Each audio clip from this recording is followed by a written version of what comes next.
Wu Jin sat by his small fire, watching the flames dance in the cold mountain air. The night was quiet except for the wind moving through the pine trees. He had come to these remote mountains in Gangwon Province to test his new survival gear. His students at the wilderness school trusted him to know which equipment worked and which would fail when their lives depended on it. At 34, Wu Jin had seen enough of the world to value solitude. His military days as an engineer had taught him that most problems could be solved with careful planning and the right tools. After leaving the army, he had started his survival school. Teaching city people how to stay alive in the wilderness paid well enough, and it kept his skills sharp. He checked his watch. Nearly midnight. Time to add more wood to the fire and settle in for the night. Tomorrow he would test the new water filter and the emergency shelter he had designed. Simple things, but they could mean the difference between life and death for someone lost in the mountains. The first sign of trouble was the silence. The night sounds stopped all at once. No insects, no wind, nothing. Wu Jin's military training kicked in. He stayed perfectly still, listening. His hand moved slowly to the knife on his belt. Then came the light. It started as a soft glow above the trees, like the moon breaking through clouds. But this light was different. It moved with purpose, growing brighter as it descended. Wu Jin had never seen anything like it. The light was pure white, almost blinding, and it made no sound at all. He rolled away from the fire and into the shadow of a large rock. Whatever this was being visible was not a good idea. The light continued to descend, and now he could see it was coming from some kind of craft. It was huge, maybe 50 meters across, and shaped like a flat disc. The bottom glowed with that strange white light. Wu Jin's mind raced through possibilities. Military test flight? But he knew the army's equipment, and this was nothing like their helicopters or drones, foreign military. Chinese? North Korean? But this technology was beyond anything he had heard about. The craft stopped about 20 meters above his campsite. The light suddenly focused into a beam that lit up the entire area. Wu Jin pressed himself closer to the rock, hoping the shadow would hide him. His heart was beating fast, but his breathing stayed controlled. Panic killed soldiers. Thinking kept them alive. A new light appeared in the beam. This one was blue and seemed to scan back and forth across the campsite. It found his backpack.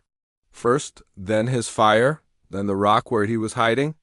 The blue light stopped moving and focused on his position. Something was happening to the air around him.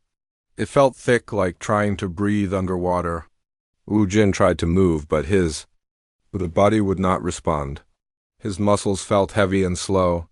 He could still think clearly, but his arms and legs would not obey him. The blue light grew brighter, and Wu Jin felt himself lifting off the ground. This was impossible, but it was happening. His body rose into the air as if gravity had stopped working. He tried to fight it, tried to grab onto the rock, but his hands would not close properly. Up he went, slowly at first, then faster. The craft opened below him, revealing a space filled with more of that white light. As he passed through the opening, he caught a glimpse of the mountains below getting smaller and smaller. Then everything went dark. When Wu Jin woke up, he was lying on a hard surface in a small room. The walls were smooth and white, with no visible doors or windows. The air was warm and had a strange taste, like metal. There was light coming from everywhere and nowhere at the same time. He sat up carefully, checking his body for injuries. Everything seemed to work normally.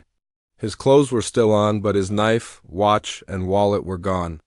Someone had searched him while he was unconscious. The room was about 3 meters square with a low ceiling. No furniture, no visible controls. Nothing that looked familiar. The walls felt warm to the touch and had a slight curve to them. He pressed against them, looking for weak spots or hidden panels. Everything was solid. Wu Jin forced himself to stay calm. He was clearly a prisoner, but he was alive and uninjured. That was good. Whoever had taken him wanted him alive. That gave him options. He began a systematic search of the room, running his hands along every surface. In one corner, he found a small depression in the floor. When he put his hand near it, water appeared. He smelled it carefully, then tasted a tiny amount. It seemed clean. In another corner, he found a similar depression that produced something like bread when he touched it. The food had no taste, but it felt safe to eat. So his captors wanted to keep him alive and healthy. That was useful information. The next question was who they were. The technology was unlike anything he had ever seen.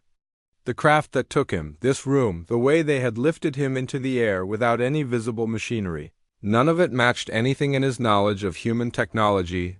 Wu Jin sat down in the center of the room and closed his eyes. He needed to think like an engineer. What did he know for certain?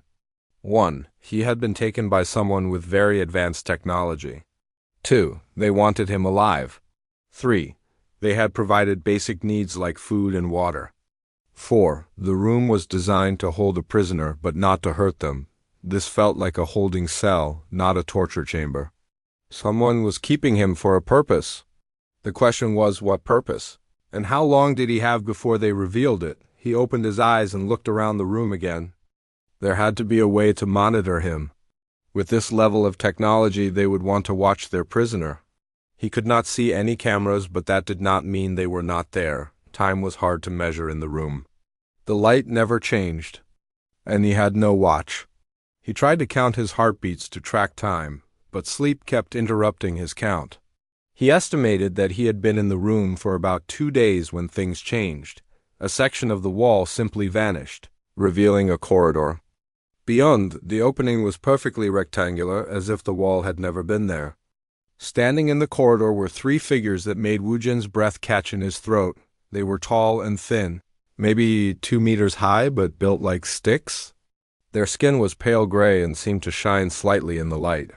They had large heads with big dark eyes and small mouths. Their hands had long fingers that looked too delicate to be real. Not human. Definitely not human. One of them stepped forward and made sounds that might have been speech, but Wu Jin could not understand any of it. The creature's voice was high and musical, like singing. It repeated the sound several times, then waited. Wu Jin stood up slowly, keeping his hands visible. These beings had taken him, but they had not hurt him, yet he needed to be very careful about his next moves.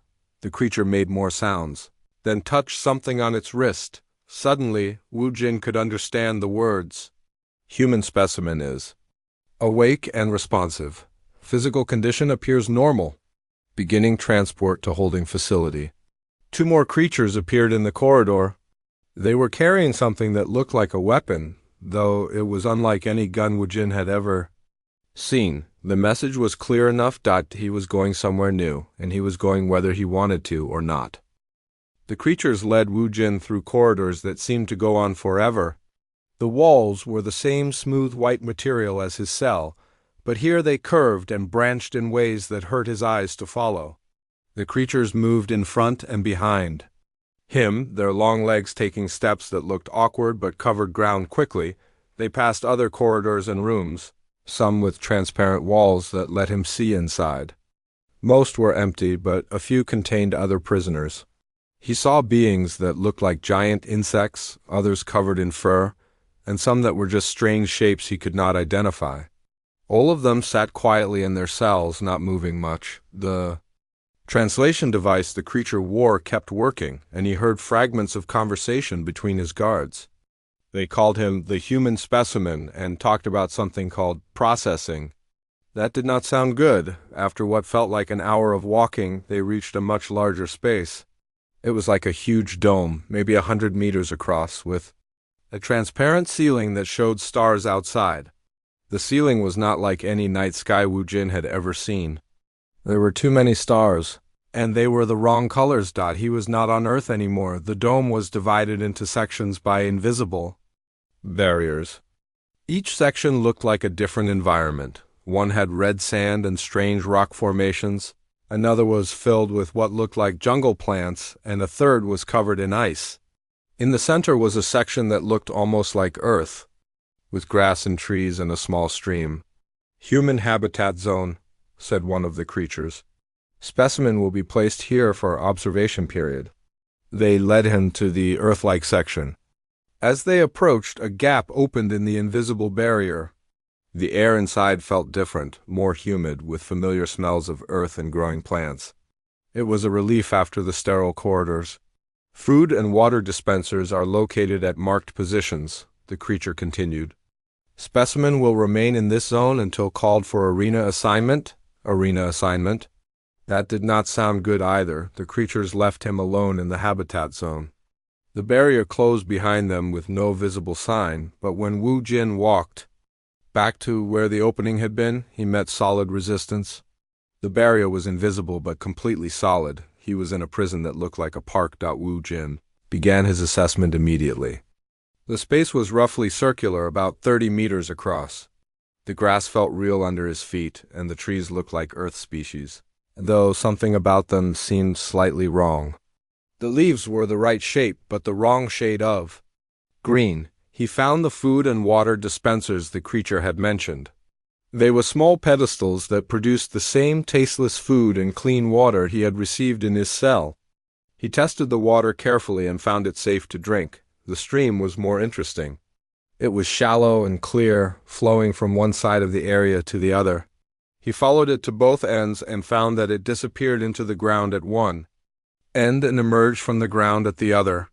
Artificial, but very well done. More importantly, the stream meant moving water. Moving water could be used for many things. He spent the rest of his first day in the habitat exploring every centimeter of the space. He found several types of plants, most of which looked edible. There were no animals, but there were insects. That seemed normal enough. The soil was real earth, not artificial. As he explored, he kept thinking about what the creature had said, arena assignment. The other prisoners he had seen looked defeated, like they had given up hope. But they were alive, which meant whatever happened in this arena was not always fatal. On his second day, he was no longer alone. The barrier opened and 2 more humans were pushed inside. The first was a young man, maybe 25, wearing the kind of expensive outdoor gear that city people bought for weekend camping trips. He looked terrified and kept asking questions in Korean that no one answered. The second was a woman, older, maybe 40, wearing a veterinarian's coat over casual clothes. She looked scared but was trying to stay calm. "Are you Korean?" the young man asked Wu Jin in Korean. "Yes," Wu Jin replied. "What is your name?" "Taeho." "Kim Taeho. I was hiking near Siraxin when they took me." "What is this place? Who are those things?" "I do not know yet," Wu Jin said. "But we are alive, which means they want us alive." "That is good news." The woman stepped forward. "I am Han Yun-bai. I was working late at my clinic when the lights came. These creatures, they are not from Earth, are they?" "No," Wu Jin said. "We are not on Earth anymore either." He pointed up at the strange stars visible through the transparent ceiling. Taeho made a choking sound and sat down heavily on the grass. Yunbai just nodded like she had already guessed. "You seem very calm," she said to Wu Jin. "Panic does not help," he replied. "I am Park Wu Jin. I teach survival skills. Right now, survival is what we need to focus on." Over the next few hours, Wu Jin shared what he had learned about their prison.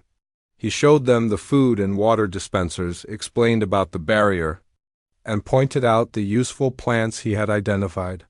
"The important thing," he told them, "is that they are keeping us healthy. That means they have plans for us, and those plans require us to be in good condition." "What kind of plans?" Taeho asked. Before Wu Jin could answer, one of the tall, gray creatures appeared outside their barrier. It touched something on its wrist, and suddenly they could understand its words. "Human specimens will be prepared for preliminary arena assessment tomorrow. Cooperation will improve survival probability." "Arena?" Yunbai asked. "What kind of arena?" But the creature was already walking away. That night, Wu Jin did not sleep much. He spent the dark hours thinking about what they might face. Arena suggested combat or competition. The creature had mentioned survival probability, which meant some beings died in this arena. He looked at his 2 companions. Taeho was young and seemed physically fit, but he had no combat training. Yunbai was smart and calm under pressure, but she was a veterinarian, not a fighter. If they were going to survive whatever came next, he would need to teach them quickly. The next morning, Wu Jin began their education. "Listen carefully," he told them. "I do not know what we will face, but I know some things that might help. First, always stay aware of your surroundings. Look for exits, weapons, anything that might be useful. Second, do not fight fair if you can help it. Fair fights are... For sports, this is survival." He showed them how to move quietly, how to use their environment for cover, and how to turn ordinary objects into weapons. Yunbai learned quickly, her steady hands and medical knowledge helping her understand pressure points and weak spots. Taeho was clumsy at first but willing to learn. "Most importantly," Wu Jin said, "we work together. Alone, we are weak. Together, we might have a chance." By the time the creatures came for them, all three humans had learned some basic survival skills. It might not be enough, but it was better than nothing. The creatures led them out of the habitat and through more corridors. This time, the walls were different, darker, with a rough texture that absorbed sound. Wu Jin could hear voices ahead. Many voices making many different sounds. They emerged into a massive space filled with noise and light. It was like a sports stadium, but bigger than any Wu Jin had ever seen. Thousands of different creatures sat in rows of seats, all watching a large circular area in the center, the arena dot, and now Wu Jin understood what was happening to them. The noise from the crowd was overwhelming. Thousands of alien beings filled the seats around the arena, making sounds that ranged from musical whistles to deep growling roars. Wu Jin had never heard anything like it. The variety of creatures was amazing and terrifying at the same time. Some looked like the tall gray beings who had captured them. Others were covered in fur or scales. One group had multiple arms and eyes like insects. Another section was filled with beings that looked like living rocks. All of them were watching the arena floor with excitement. The arena itself was a circular space about 50 meters across, surrounded by walls that were too high to climb. The floor was covered with sand, and there were obstacles scattered around. Rocks, barriers, and what looked like weapons. "Entertainment facility," said one of their guards, the translation device making its voice clear despite the crowd noise. "Specimens from various worlds compete for the amusement of the civilized. Species. Victory brings better living conditions. Failure brings death." Taeho made a sick sound. Yunbai grabbed Wu Jin's arm, her face pale. But Wu Jin was studying the arena, watching how the obstacles were arranged, noting the positions of the weapons. "How many fights?" he asked the guard. "New specimens participate in 3 preliminary matches. Survivors advance to regular competition schedule. 3 fights. They had to survive 3 fights to live long enough to find a way out of this place. The guard led them to a holding area beneath the arena seats. Here, other prisoners waited in cages. Wu Jin saw the same defeated look on most of their faces that he had noticed in the habitat zones. These beings had given up hope, but not all of them. In one cage, a creature that looked like a large cat with 6 legs paced back and forth, its eyes alert and angry.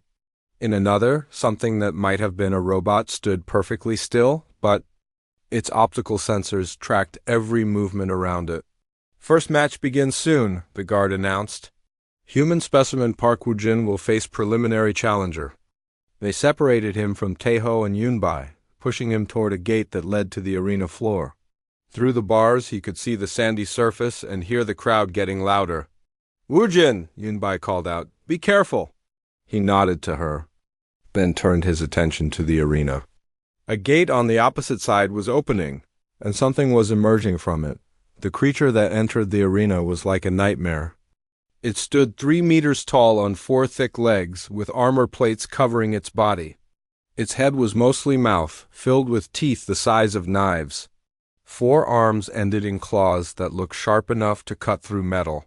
The crowd noise increased to a roar. This was what they had come to see. The gate in front of Wu Jin opened, and a guard pushed him forward. He stumbled onto the sand, and the gate slammed shut behind him. He was alone in the arena with a monster that wanted to kill him. The creature across from him let out a sound like a steam engine mixed with a wild animal's roar. It began moving toward him, not running but walking with confidence. This thing had done this before. It knew it was going to win. Wu Jin did not panic. Instead, he did what his military training had taught him. He assessed the situation. The creature was big and strong, with natural armor and weapons. But big meant slow, and confident meant careless. The armor covered most of its body, but he could see gaps at the joints. The claws were dangerous, but they meant the creature relied on close combat. The weapons scattered around the arena were clearly meant for beings like his opponent, large, heavy things that required strength to use. But there were other options if he was creative. He started moving, not toward the creature, but around the edge of the arena. The crowd noise changed, becoming confused. They expected him to either run in fear or charge bravely toward his death. They did not expect tactical thinking. The creature followed him, still confident but starting to look annoyed. It was used to prey that either cowered or fought stupidly. Wu Jin was doing neither. He reached one of the weapon stands and grabbed something that looked like a spear. It was heavy, meant for someone much stronger than a human. But the point was sharp, and leverage could make up for lack of strength. The creature charged when it saw him take a weapon. 4 legs thundered across the sand, claws extended. Mouth open to show those terrible teeth. Wu Jin did not try to meet the charge. Instead, he dove to the side at the last second, rolling in the sand and coming up behind one of the barriers. The creature smashed into the barrier instead of him, shaking the entire structure. While the creature was stunned from the impact, Wu Jin acted. He did not try to pierce the armor on its back. Instead, he thrust the spear into the gap behind its front leg, where the armor plates met. The creature screamed and spun around, trying to reach him with its claws. But he was already moving, staying behind it where the short arms could not reach. He pulled the spear free and struck again, this time at the back of another leg. The crowd had gone quiet. This was not how these fights usually went. The creature was bleeding now, favoring 2 of its legs. But it was far from dead, and it was getting angry. It turned to face him, moving more carefully now, recognizing that this prey was dangerous. Wu Jin circled again, looking for his next opportunity. The creature tried to anticipate his movements, but he had been trained to fight thinking opponents, not just rely on instinct. When the creature lunged again, he was ready. He used the spear like a pole vault, planting it in the sand and swinging himself up and over the creature's back. As he landed, he grabbed one of the smaller weapons from a nearby stand, something like a knife but with a curved blade. The creature spun to follow him, but he was already moving again. This time he went for the eyes. The curved blade was perfect for his purpose. As the creature's head came down to bite him, he jumped to the side and raked the blade across its optical organs. The creature's scream this time was different, pain mixed with fear, blinded. The creature began thrashing wildly, trying to hit anything within reach. Wu Jin stayed low and patient, waiting for his chance. When the creature stumbled, off balance from its wild swings, he moved in for the final strike. The spear went up through the gap under the creature's jaw into its brain. The massive body collapsed, shaking the arena floor. The crowd was completely silent for a moment. Then the noise began again, but it was different now, confused, excited. Some of the beings were making sounds that might have been approval. Wu Jin stood over his defeated opponent, breathing hard but not showing fear. He looked up at the crowd, then at the viewing box where he could see several of the gray creatures watching him with what looked like intense interest. Guards entered the arena to collect the body and escort him back to the holding area. As he walked past them, he heard fragments of conversation, unusual tactics, displayed intelligence beyond species norm, recommend elevated threat assessment. When he rejoined Taeho and Yunbai, they stared at him with amazement. "How did you do that?" Taeho asked. "I used my brain instead of my muscles," Wu Jin replied. "That thing was stronger than me, but it was not smarter than me." Yunbai was studying his technique with professional interest. "You knew exactly where to strike. The anatomy was different, but you found the weak points." "Everything has weak points," Wu Jin said. "We just have to be smart enough to find them." One of the guards approached their cage. "Impressive performance," it said through the translator. Commander Nex wishes to observe the human specimens more closely. All three will participate in tomorrow's matches. As the guard walked away, Wu Jin realized their situation had changed. His victory had gotten them noticed by someone important. That could be good or bad, but either way, it meant they would have more opportunities to learn about their captors and more opportunities to plan their escape. Tomorrow they will expect us to be clever, he told his companions. So we need to be more than clever, we need to be unpredictable. The crowd was finally dispersing, but Wu Jin could see some of the gray creatures staying behind to discuss what they had witnessed. His victory had surprised them and surprised enemies made. Mistakes, he was already planning how to use those mistakes. The next morning brought new challenges and opportunities. Guards moved Wu Jin, Taeho, and Unbai to a larger holding area where more prisoners waited for their arena matches. The space was like an underground barracks with simple sleeping areas and basic facilities. Here, Wu Jin got his first real chance to study the other prisoners. Most were from species he had never imagined. Some looked like animals from Earth, but with extra limbs or different proportions. Others were completely alien, with body types that seemed impossible, but all of them shared the same defeated expression he had seen before. They moved slowly, spoke little, and avoided eye contact. These beings had given up hope of ever leaving. This place alive, all except a few. The six-legged cat creature he had noticed before was in a corner by itself, grooming its fur with a long tongue. Its eyes were alert and intelligent, tracking every movement in the room. When it noticed Wu Jin watching, it stared back without fear. The robot-like being stood against one wall, motionless but clearly aware. Its optical sensors glowed softly, and occasionally it would turn its head to track someone walking by. There was also a new arrival, something that looked like a tree with arms. It was tall and thin, with bark-like skin and leaves growing from its shoulders. It moved very slowly, but seemed to be paying attention to everything around it. We need to talk to them, Wu Jin told Taeho and Unbai quietly. The ones who still have fight in them. Talk to them how? Taeho asked. We do not speak their languages. The guards have translation devices, Unbai pointed out. Maybe the prisoners do too? Wu Jin had been thinking about this problem. The gray creatures wanted entertainment from their arena matches. Entertainment required understanding between the fighters, at least enough for basic strategy and cooperation. There had to be some way for different species to communicate. He approached the cat-like creature first, moving slowly and keeping his hands visible. The being watched him approach but did not seem hostile. Can you understand me? He asked. The creature tilted its head, then made a series of sounds that meant nothing to Wu Jin. But then it touched something behind one of its ears, and suddenly its voice became clear. I understand the human words now. You are the one who killed the Krex yesterday. Interesting technique. My name is Wu Jin.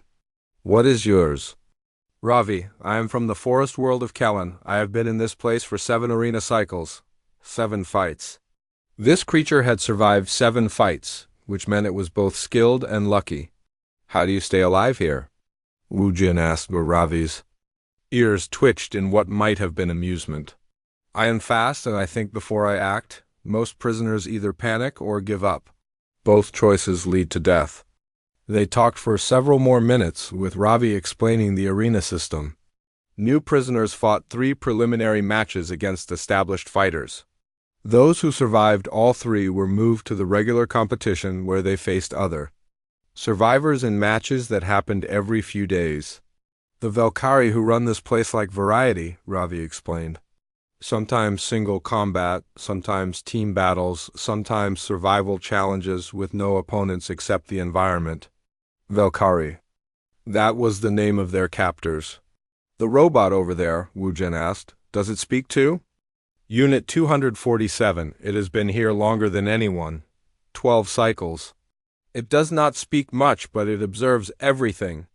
Wu Jin spent the rest of the morning moving between the prisoners who seemed alert and intelligent. Most would not talk to him, but a few were willing to share information. The tree-like being was called Groot, from a world where plants had evolved intelligence. It moved slowly but thought very carefully about every action. It had survived by being too tough to kill easily and too unpredictable to counter. Unit 247 was indeed a robot, but with artificial intelligence advanced enough to be considered a living being. It had been built for construction work but had developed beyond its original programming. Its mechanical body made it very hard to damage in the arena. There were two others who seemed worth talking to. One was a being that looked like a giant spider but walked on its back legs and used its front legs like arms. It called itself Weaver and came from a world of underground cities. The other was something like a bird but with 4 wings and hands instead of feet. Its name was difficult to pronounce, so it told Wu Jin to call it Sky. By the end of the day, Wu Jin had identified 6 prisoners who still had the will to fight and the intelligence to plan, including himself, Taeho, and Yunbai. That made 9 beings who might be willing to work together. But first, they had to survive their arena matches. Taeho's fight came first. His opponent was smaller than the creature Wu Jin had faced, but it was faster and smarter. It looked like a large lizard that walked on 2 legs, with sharp claws and teeth designed for tearing flesh. Wu Jin had spent hours teaching Taeho the basics of combat thinking. Do not meet strength with strength. Use the environment. Stay calm and look for opportunities. The young man did better than expected. He used the arena obstacles to stay away from the lizard's claws, and when he finally struck, it was with a spear thrust to the creature's throat. The fight was over quickly. Eun-by faced something that looked like a walking plant with poisonous thorns. Her medical knowledge helped her identify the dangerous parts of the creature, and her steady hands let her use a knife with precision. She won by severing the main stem that connected the creature's brain to its body. Both fights impressed the crowd and the Valkyrie observers. But Wu Jin's second match was the one that really got their attention. His opponent this time was not a mindless beast. It was one of the regular arena fighters, a being that had survived many matches. It looked like an armored bear with 6 arms and intelligence in its eyes. The crowd expected a good fight between 2 thinking opponents. What they got was something completely different. Wu Jin did not fight the creature directly. Instead, he used psychological warfare. He studied how the creature moved, identified its preferred attack patterns, and then systematically frustrated every attempt it made to engage. When the creature charged, Wu Jin was not there. When it tried to corner him, he had already moved. When it grabbed a weapon, he took a different one that countered its choice. For 20 minutes, he made the creature chase him around the arena while he studied its weaknesses. The crowd grew restless, then confused, then fascinated. This was not the kind of fight they usually saw. Finally, when the creature was tired and frustrated and making mistakes, Wu Jin acted. He used a combination of obstacles, weapons, and timing that left his opponent unconscious but alive. The arena fell silent again. The Valkyrie in their viewing box were talking rapidly among themselves. When Wu Jin returned to the holding area, he found that word of his tactics had spread among the prisoners. More of them were willing to talk to him now, including some who had seemed hopeless before. That night he began teaching them what he had learned. The Valkyrie think they understand how arena fights work, he told the small group that gathered around him, but they are wrong. They think it is about strength and violence. Really, it is about adaptation and intelligence. He showed them how to observe their opponents, how to use the arena and environment, how to turn disadvantages into advantages. Most importantly, he taught them to work together. In team matches, most prisoners fight as individuals who happen to be in the same space, he explained. But if we coordinate our actions, if we think as a group instead of as individuals, we become much more dangerous. Ravi was the first to understand. You want us to fight like a pack instead of like lone hunters? Exactly. And packs can bring down prey much larger than any individual hunter. Unit 247's optical sensors glowed brighter. This strategy requires trust between individuals who are naturally competitors. Trust can be built, Wu Jin said, but it requires practice and communication. Over the following days, as they prepared for their remaining arena matches, the small group began to work together. They shared information about fighting techniques, helped each other understand the arena and environment, and most importantly, they began to plan, not just for their next fights, but for something bigger. Wujin had been observing the Valkyrie guards, studying their routines and equipment. He had been mapping the layout of the arena complex, noting security measures and potential weaknesses. The arena was entertainment, but it was also a prison.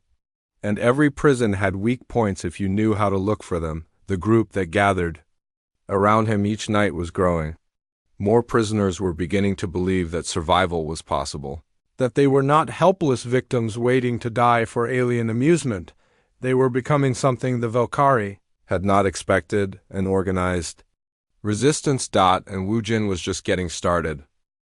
2 weeks into their imprisonment, Wujin's group had grown to 15 members. The core team of intelligent fighters had recruited others, carefully choosing prisoners who showed potential for organized resistance rather than individual survival. The recruitment process was delicate. Too much activity would attract the attention of the Valkyrie guards. Too little, and they would never have enough strength to make a real difference. Wujin had learned to identify the right candidates by watching how they moved, how they interacted with others, and most importantly, how they reacted to setbacks. The Valkyrie had been rotating the human team through different types of arena matches. Sometimes they fought individually against established competitors. Sometimes they worked as a team against multiple opponents. Occasionally, they were thrown into survival scenarios with environmental hazards instead of direct combat. Every match taught them something new about their captors and their prison. The arena complex was larger than Wujin had first realized. The main arena, where the public matches took place, was just one part of a massive facility. There were training areas, equipment storage, medical facilities for treating injured fighters, and administrative sections where the Valkyrie managed their entertainment business. More importantly, there were maintenance areas. Wujin's engineering background helped him understand how such a complex facility would need to operate. Life support systems, power distribution, waste management, transportation networks, all of these required regular maintenance by workers who had access to restricted areas, and the Valkyrie, like many advanced civilizations, relied heavily on automated systems to handle routine tasks. The ventilation system, he explained to his inner circle during one of their secret meetings, carries air to every part of the facility, including the areas where they keep us. Unit 247 sensors focused on him with what seemed like increased interest. You propose using the maintenance passages for movement. More than that, Wujin said. I propose using them to understand how this place really works. The robot had become his most valuable ally for technical information. Its construction background let it recognize infrastructure details that organic beings missed. Together, they had been mapping the facility's layout by observing traffic patterns, airflow, and power distribution. The guards follow predictable routes, Ravi added, and they change every few days, but within each cycle, their timing is consistent. The cat-like alien had proven excellent at observing guard behavior. Its natural hunting instincts translated well to surveillance work. Ian Bai had been studying the medical facilities from her perspective as a veterinarian. They treat injuries quickly and efficiently, she reported. But they do not seem to understand human anatomy very well. They use general treatments that work for most species. That could be useful, Wujin said. If we can fake injuries, we might be able to access areas we could not reach otherwise. Groot, the tree-like being, spoke slowly as always. The food distribution system, it connects to all holding areas. Small beings could move through the delivery passages. This was the kind of thinking Wujin wanted to encourage. Each member of the group contributed their unique perspective and abilities to understand their prison's weaknesses, but understanding was just the first step. The real work began when they started their campaign of systematic disruption. It started small. Weaver, the spider-like being, was expert at working with mechanical systems. During arena matches, it began making tiny modifications to equipment, loosening bolts here, misaligning components there. Nothing dramatic enough to be noticed immediately, but enough to cause equipment failures later. Sky, the four-winged bird-like creature, had excellent vision and could see into areas other prisoners could not reach. It began mapping the facilities. Communication systems. Identifying relay stations and control panels. Tejo and several other prisoners started hoarding small items from the arena, pieces of broken weapons, fragments of barriers, anything that might be useful later. They hid these items in the sleeping areas, building a secret cache of materials. The most dangerous part of their operation was gaining access to restricted areas. This required careful timing and coordination. Unit 247 was the key to this phase. As a mechanical being, it could survive in environments that would kill organic prisoners. More importantly, its construction programming included knowledge of standard maintenance procedures.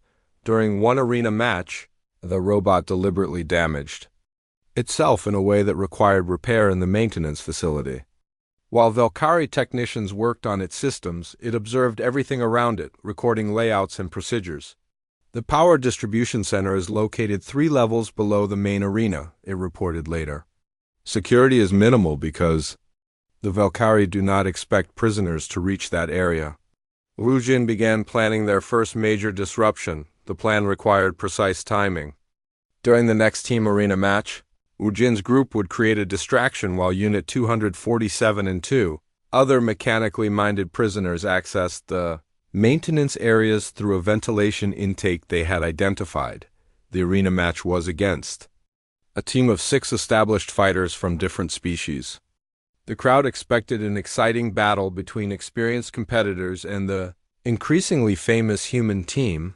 What they got was a demonstration of coordinated tactical thinking that left the audience and the Valkyrie completely confused. Instead of engaging their opponents directly, Wujin's team began systematically modifying the arena environment. They moved barriers to create new cover positions, redirected water features to flood certain areas, and used the arena's own obstacles against their opponents. The established fighters were skilled individuals, but they had never faced opponents who treated the arena like a 3-dimensional puzzle to be solved rather than simply a fighting space. While the crowd and guards were focused on the unprecedented tactical display in the arena, Unit 247's team reached the power distribution center. They did not try to shut down the entire facility. That would have brought immediate retaliation. Instead, they made subtle changes to power flow patterns, creating fluctuations that would cause equipment to malfunction unpredictably. Over the following days, the arena match ended with Wujin's team victorious, but more importantly, it established a pattern. The Valkyrie began to expect innovative tactics from the human-led group. This expectation would provide cover for future operations. Over the next week, the effects of their sabotage became apparent. Light fixtures flickered randomly in prisoner areas. Food dispensers occasionally produced incorrect meals. Arena barriers sometimes failed to activate properly during matches. Each failure was small and seemed unrelated to the others. The Valkyrie attributed them to normal equipment wear and increased the maintenance schedule, which actually gave Wujin's team more opportunities to access restricted areas. They think in terms of individual problems, Wujin explained to his group. They do not see the pattern because they do not expect organized resistance from prisoners. The next phase of their campaign targeted the communication systems. Sky's reconnaissance had identified the main communication hub, and Weaver had figured out how to access it through the waste management passages. This operation was more dangerous because communication failures would be noticed immediately. But it was also more valuable because it would give them access to information about Valkyrie operations. The plan required creating an even bigger distraction. Wujin proposed something that would shock their captors completely during their next arena match. Instead of fighting their opponents, they would try to communicate with them. They would attempt to organize a multi-species alliance right in front of the watching crowd. It will either work brilliantly or get us all killed immediately, Ravi observed. Those are the best kind of plans, Wujin replied. The match was scheduled for 3 days later.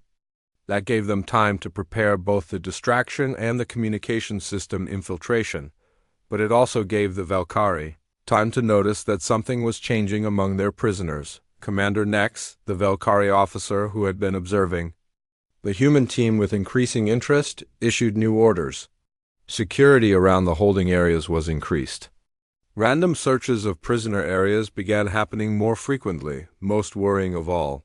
Some of the older prisoners, the ones who had given up hope long ago, began disappearing. They were not killed in arena matches. They simply vanished from the holding areas. They are removing potential allies, Unit 247 observed. They recognize that organized prisoners are more dangerous than individual fighters. Wujin realized their time was running short. The Velkari were becoming suspicious, and soon they would figure out that the equipment failures were not random. The communication system operation would have to succeed, because it might be their last chance to gather the intelligence they needed. For something bigger. Something that would turn their small campaign of disruption into a real escape attempt. But first, they had to survive their most dangerous arena match yet, one where the real battle would not be against their opponents, but against the expectations and fears of an entire alien civilization. The disappearances continued throughout the week. Every morning, Wujin's group would discover that another prisoner had vanished during the night. Always the quiet ones, the defeated ones, the prisoners who kept to themselves and caused no trouble. At first, Wujin thought the Velkari were simply removing weak fighters to make room for new captures. But Unit 247 made a disturbing observation. The removed prisoners shared no common characteristics except one, the robot reported. They were all individuals who spoke with members of our group at some point in recent days. The implications were chilling. The Velkari were not just removing potential troublemakers. They were systematically eliminating anyone who might have been recruited into the resistance, whether they had actually joined or not. They are trying to isolate us, Yunbai said quietly. Make us afraid to talk to anyone else. It is working, Teiho added. He looked around the holding area, where the remaining prisoners now stayed far away from Wujin's group. Fear had replaced the cautious hope that had been building over the past weeks. Wujin felt the weight of responsibility settling on his shoulders. His actions had put innocent beings in danger. The Velkari were punishing anyone who might have been influenced by human tactics and organization, but giving up now would make those disappearances meaningless. We accelerate the timeline, he decided. The communication system infiltration happens tonight, during the evening meal period when most guards are occupied with feeding routines. Ravi's ears flattened against his head. That is much riskier than waiting for an arena match distraction. Everything we do from now on will be risky, Wujin replied. The Velkari know we are organized. They are trying to break us up before we become too dangerous. That means we are already more dangerous than they want us to be. The communication hub infiltration required Weaver and Sky to work together. The spider-like being would access the technical systems while the bird-like creature provided reconnaissance and early warning of approaching guards. The route they had planned took them through waste processing areas where the smell would mask their scent from any security sensors that might detect biological signatures. It was unpleasant, but it was also the least monitored part of the facility. Meanwhile, the rest of the group would create a smaller distraction by staging an argument in the holding area. Nothing dramatic enough to bring immediate punishment, but enough to focus guard attention on the prisoner sections. As night fell and the facility settled into its routine, Wujin watched his team members take their positions. These beings had come from different worlds, different cultures, different ways of thinking about survival and cooperation. But they had learned to work together in ways that their captors had never anticipated. The distraction began right on schedule. Groot, despite his peaceful nature, was surprisingly good at appearing threatening when he wanted to. His argument with one of the newer prisoners about territory rights looked completely authentic and drew several guards to investigate. While the guards were focused on the potential conflict, Weaver and Sky slipped out of the holding area through a ventilation grate that Unit 247 had loosened during its repair visit to the maintenance sections. The waiting was the hardest part. Wujin sat quietly in his sleeping area, appearing to rest while actually listening for any sign that their Infiltrators had been discovered around him. Other members of his group maintained normal evening routines. After what felt like hours but was probably only 30 minutes, Sky returned alone. The bird-like creature landed silently next to Wu Jin and whispered in the translation. Device's pickup range. Weaver is inside the communication center. The technical access was more complex than expected. That was both good news and bad news. Good because it meant they had reached their target. Bad because it meant Weaver would be exposed longer than planned. Another 20 minutes passed before both infiltrators returned. Weaver moved carefully, favoring one of its legs, but its multiple eyes were bright with excitement. The communication system carries much more information than we expected, it reported quietly. Not just local facility communications, but connections to other Valkyrie installations throughout this region of space. Unit 247's optical sensors focused intently on Weaver. Did you access the data streams? Better. I installed monitoring devices at 3 different connection points. Small ones, disguised as normal system components. We can now intercept their communications without them knowing. This was a major breakthrough. Not only could they listen to Valkyrie communications, but they could potentially learn about other facilities, other prisoners, and most importantly, Valkyrie weaknesses and procedures, but their success came with an immediate price. The next morning brought new disappearances, but this time the pattern was different. The Valkyrie had taken some of the prisoners who had been most supportive of Wu Jin's group, including 2 beings who had shown real potential as fighters and organizers. Worse, Commander Nex himself appeared in the holding area, accompanied by a squad of guards carrying weapons that looked much more serious than the control devices they usually used. The human specimens and their associates will be moved to maximum security containment, Nex announced through his translation device. Recent behavioral patterns indicate elevated threat potential. Maximum security containment. That sounded like solitary confinement, which would end any possibility of organized resistance, but Wu Jin had been expecting this moment. The Valkyrie had finally decided that the human-led group was too dangerous to be allowed normal privileges. This was actually an opportunity if he could use it correctly. Why? He asked Commander Nex directly. We have won every arena match you have given us. We provide excellent entertainment for your audiences. Why punish success? Nex studied him. With those large dark eyes, success in the arena is expected. Organization among prisoners is not. You have taught other specimens to think beyond individual survival. This makes them unpredictable. Unpredictable means more interesting fights, Wu Jin pointed out. Your audiences have been more excited by our matches than any others. This was true. The crowds had been larger and more vocal during recent matches featuring coordinated team tactics. Entertainment value is secondary to facility security, Nex replied. But Wu Jin caught something in the commander's tone that suggested he was not entirely convinced of his own words. There was conflict within the Valkyrie command structure. Some of them valued the increased entertainment that organized prisoners provided. Others saw only the security threat. What if we could provide both? Wu Jin asked. Maximum entertainment with controlled risk? Explain. This was the moment Wu Jin had been preparing for.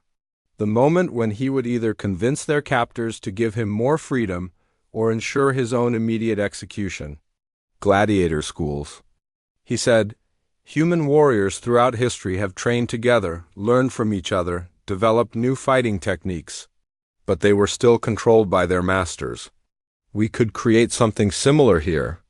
Nex was silent for a long moment, clearly thinking. Around them, the other prisoners watched nervously, unsure what was happening but recognizing that something important was being decided. You propose to train other prisoners in human fighting methods? I propose to create the most entertaining arena matches your audiences have ever seen, Wu Jin said.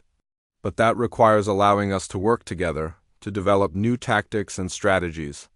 Isolated prisoners can only provide the same basic fights over and over. And you believe this can be done without compromising facility security? I believe it can be done in a way that makes us more valuable alive than dead. Another long silence. Then Nex made a gesture to his guards, and they lowered their weapons slightly. You will be moved to a larger containment area with enhanced monitoring. Your training activities will be observed and recorded. Any sign of escape planning or facility sabotage will result in immediate termination of all participants. It was not the freedom Wu Jin had hoped for, but it was better than solitary confinement. More importantly, it meant the resistance could continue, even under closer observation. Acceptable, he agreed, as the guards prepared to move them to the new containment area. Wu Jin caught Unit 247's optical sensor and made a subtle gesture. The robot's response was almost imperceptible, but it confirmed that the communication monitoring devices were still in place and functioning. The Valkyrie thought they were gaining better control over their dangerous prisoners. But they were actually about to give those prisoners access to information that would change everything. Information about other facilities, other prisoners, and most importantly, about Valkyrie military operations and weaknesses. The real revolution was just beginning. The new containment area was larger, as Commander Nex had promised, but it came with a price. Monitoring devices were visible everywhere. Cameras, sensors, recording equipment that tracked every movement and conversation. The Valkyrie were determined to understand how human organization worked so they could control it, but they had made a critical mistake. In trying to study human tactics, they had given Wu Jin exactly what he needed to plan something much bigger than escape. The intercepted communications that Weaver's devices provided painted a picture of Valkyrie operations across multiple star systems. There were dozens of facilities like this one, each capturing and using intelligent beings from different worlds for entertainment, research, and labor. More importantly, the communications revealed something the Valkyrie had been trying to hide from their prisoners. They were not the only ones doing this. 3 different alien civilizations are involved in this network. Unit 247 reported during one of their carefully staged training sessions. The Valkyrie provide entertainment facilities. The Zephyrians handled transportation and logistics. The Nexari manage research and experimentation. The robot was able to process the intercepted data much faster than organic minds, finding patterns and connections that would have taken the others days to discover. How many prisoners total? Wu Jin asked while demonstrating a combat technique to Taeho and several newer recruits. Conservative estimate, over 10,000 intelligent beings across 47 facilities. 10,000 prisoners. Wu Jin felt the weight of that number. This was not just about escaping one facility. This was about ending an entire system of slavery and exploitation. But first, they needed to deal with the immediate problem. The enhanced monitoring meant that traditional resistance activities were impossible. Every conversation was recorded. Every action was analyzed. So Wu Jin changed his approach completely. Instead of hiding their organization, he made it the centerpiece of their training program. He openly taught tactical thinking, coordination, and strategic planning to any prisoner who wanted to learn. The Valkyrie observers watched it all, but they saw it as entertainment preparation rather than rebellion planning. Combat is not just about individual strength, he explained during one session, speaking directly to the monitoring devices. It requires understanding your opponent, your environment, and your teammates. The most successful fighters in human history were those who could adapt their tactics to changing situations. The prisoners who attended these sessions learned much more than combat techniques. Hidden within discussions of battlefield tactics were lessons about logistics, communication, leadership, and most importantly, coordinated action. EUN-Bai had become his specialist in what they privately called medical warfare. Her veterinary background allowed her to teach others about anatomy and physiology across different species. Officially, this was to help fighters target weak points in arena opponents. Unofficially, it was training for how to disable guards quickly and quietly. Taeho had discovered a talent for what Wu Jin called technical adaptation. The young man could look at any piece of equipment and figure out how to modify it for unintended purposes. His demonstrations of improvised arena weapons were really lessons in sabotage and battlefield. Engineering, the monitoring was so complete that the Valkyrie began broadcasting some of the training sessions to other facilities as educational content.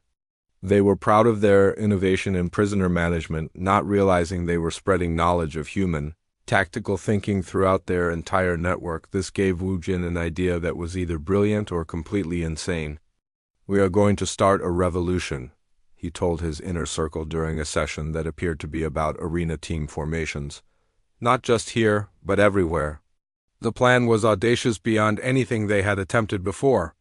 Using the Valkyrie's own communication network, they would coordinate simultaneous uprisings across multiple facilities. The broadcast training sessions would carry hidden signals and instructions to prisoners throughout the network. "The risk is enormous," Ravi pointed out. "If they discover what we are doing before we are ready, they will eliminate not just us, but every prisoner in every facility." "The risk of doing nothing is bigger," Wu Jin replied. "These aliens see us as entertainment, as property. That will never change unless we make it change." Unit 247's sensors focused on him. Coordination across multiple facilities requires precise timing and secure communication. Both are extremely difficult given current constraints. "Difficult, but not impossible," Weaver interjected. The spider-like being had been studying the communication network extensively. "The regular broadcast schedule creates windows of opportunity. If we can encode our signals within the normal training content, we can reach every facility simultaneously." The encoding system they developed was elegant in its simplicity. Combat formations and tactical movements contained numerical patterns that corresponded to timing and coordination instructions.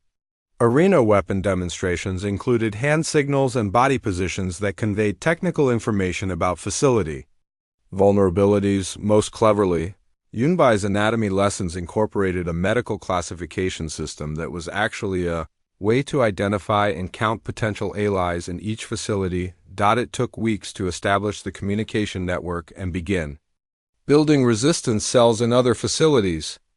The responses were slow at first. Many prisoners could not believe that organized escape was possible. But gradually, confirmation signals began coming back through the same encoded channels. The revolution would begin in 72 hours.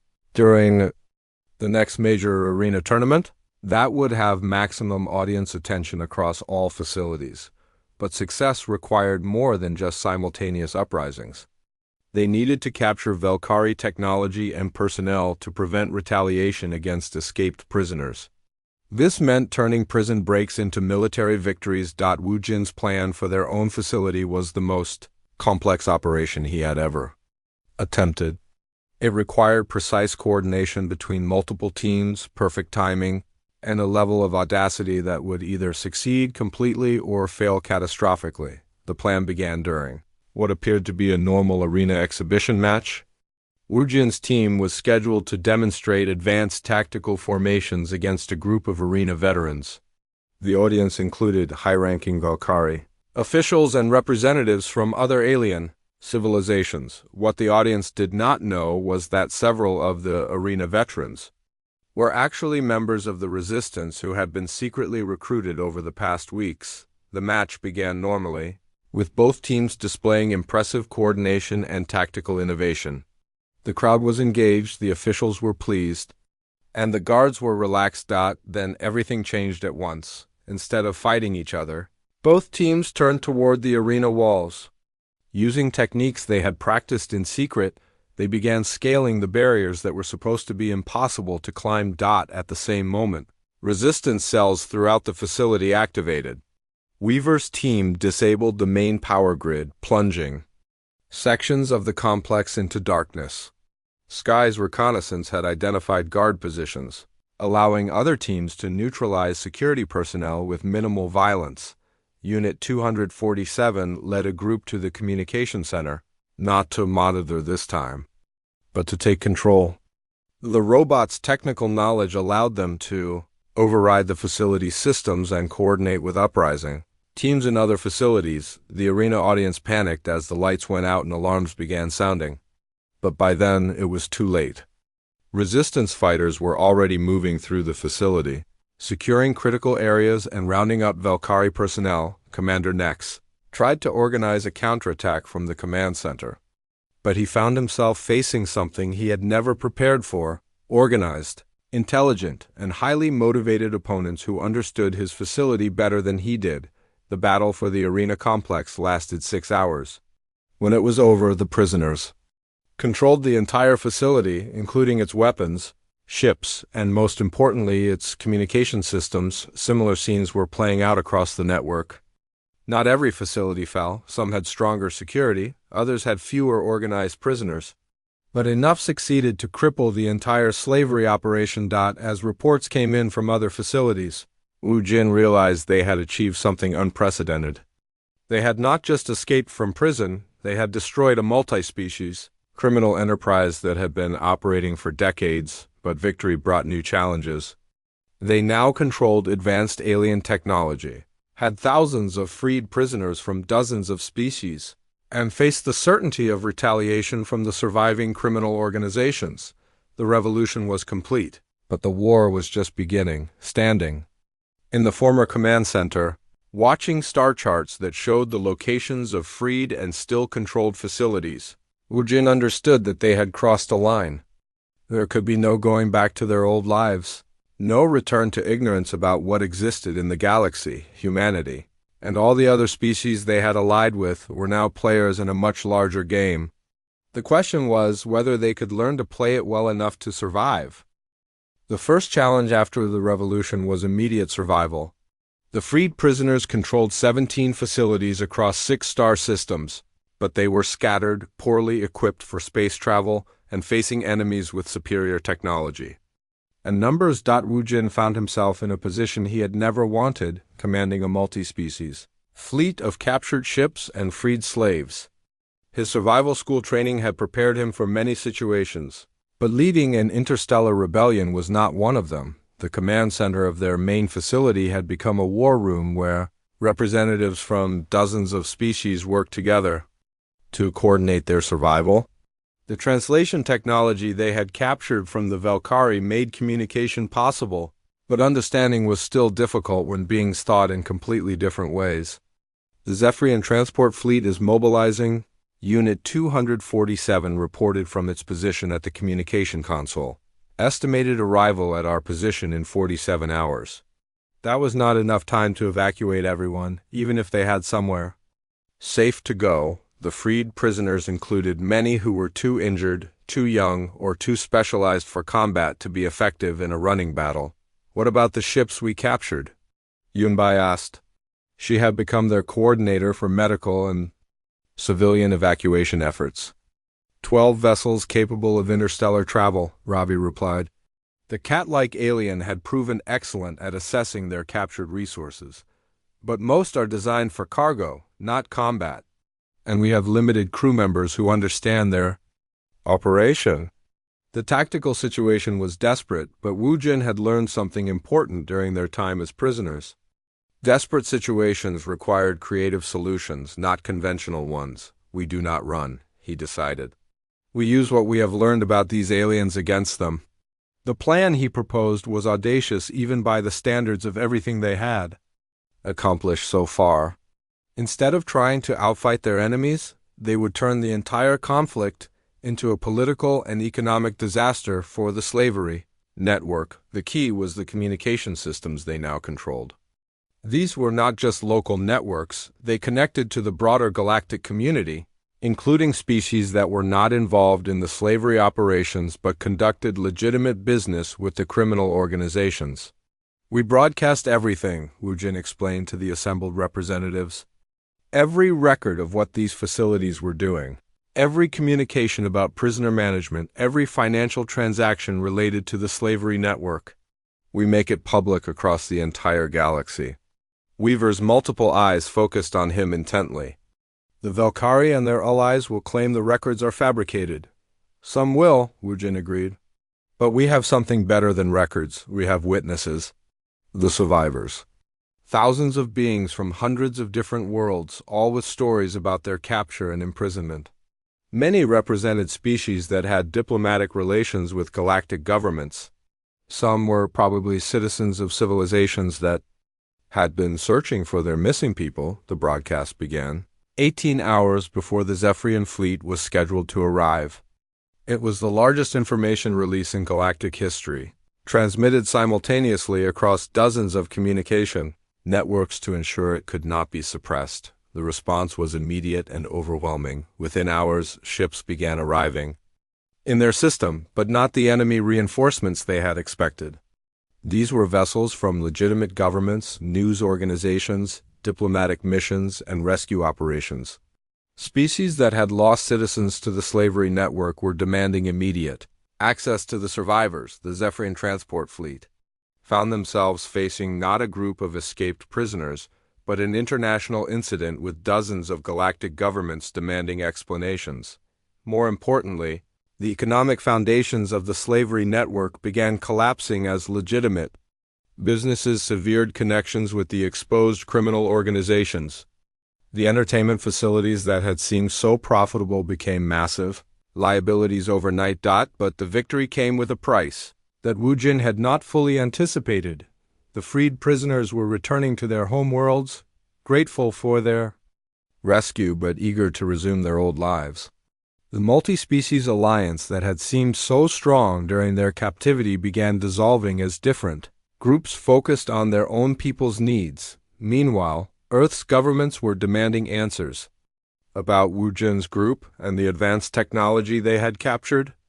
The existence of alien civilizations could no longer be hidden, and humanity was not prepared for the political and social upheaval that followed.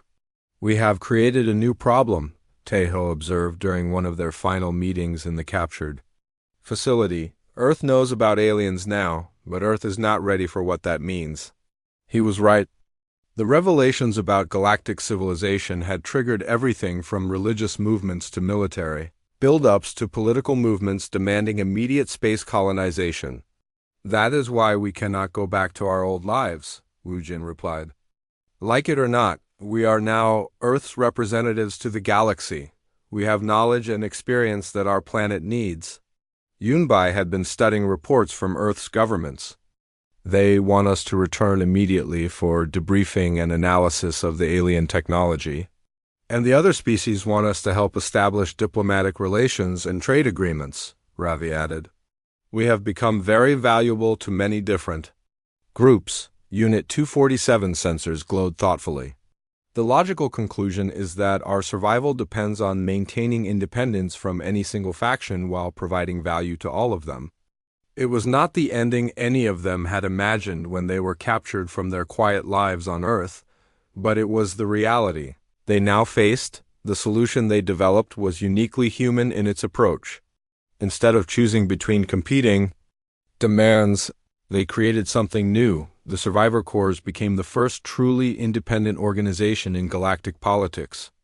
Its membership included representatives from every species that had been freed from the slavery network, but its leadership remained primarily human due to their demonstrated skills in coordination and tactical thinking. Their mission was threefold: prevent the reformation of slavery networks, assist in the integration of newly contacted civilizations into galactic society, and maintain the peace between species that had been enemies.